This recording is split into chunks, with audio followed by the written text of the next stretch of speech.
जय श्री गणेशाय। ओम नमः शिवाय। स्वागत है दोस्तों आप सभी का आपके अपने चैनल जी जायसवाल यूट्यूब स्टोरी में।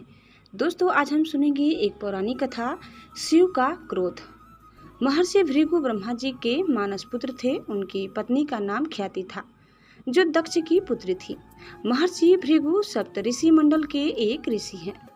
सावन और भाद्रपद में वे भगवान सूर्य के रथ पर सवार रहते हैं। एक बार की बात है, सरस्वती नदी के तट पर ऋषि मुनि एकत्रित होकर इस विषय पर चर्चा कर रहे थे। ब्रह्मा जी, शिव जी और श्री विष्णु जी में सबसे बड़े और श्रेष्ठ कौन है, इसका कोई निष्कर्ष न निकलता देख उन्होंने त्रिदेवों की परीक्षा लेने का निश्चय किया और ब्रह्मा जी के मानस पुत्र महर्षि भृगु को इस कार्य के लिए नियुक्त किया। महर्षि भृगु सर्वप्रथम ब्रह्मा जी के पास गए। उन्होंने न तो प्रणाम किया और न ही उनकी स्तुति की। यह देख ब्रह्मा जी क्रोधित हो गए। क्रोध की अधिकता में उनका मुख लाल हो गया, आंखों में अंगारे दहकने लगे। लेकिन फिर यह सोचकर कि ये उनके पुत्र हैं, उन्होंने हृदय में उठे क्रोध के आवेग को विवेक बुद्धि में दबा लिया।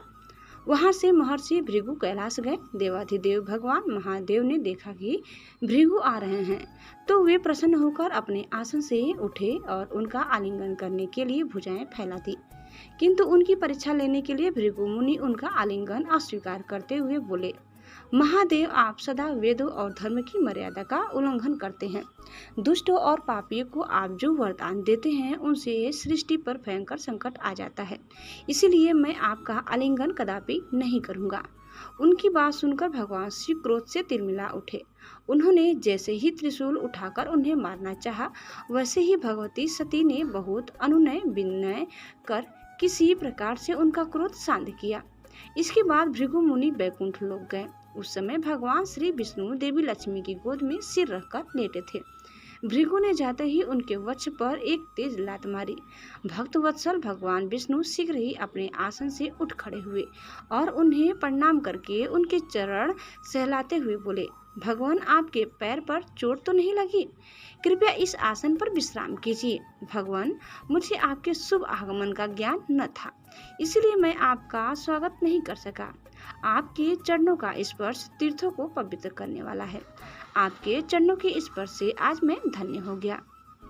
भगवान विष्णु का यह प्रेम व्यवहार देखकर महर्षि भृगु की आंखों से आंसू बहने लगे। उनके बाद वे ऋषि मुनियों के पास लौट आए और ब्रह्मा जी, शिव जी और श्री विष्णु जी के यहाँ के सभी अनुभव विस्तार से कह बताया। उनके अनुभव सुनकर सभी ऋषि मुनि बड़े हैरान हुए और उनके सभी संदेह दूर हो गए। तभी से वे भगवान विष्णु को सर्वश्रेष्ठ मानकर उनकी पूजा करने लगे। वास्तव में उन ऋषि मुनियों ने अपने लिए नहीं बल्कि मनुष्य के संदेहों को मिटाने के लिए ही ऐसी लीला रची थी। दोस्तों, उम्मीद करते हैं कि आपको हमारी आज की यह कथा जरूर पसंद आई होगी। कैसी लगी कमेंट करके बताइए। पसंद आए तो प्लीज़ लाइक, शेयर और सब्सक्राइब करें। धन्यवाद। ओम नमः शिवाय। हर हर महादेव।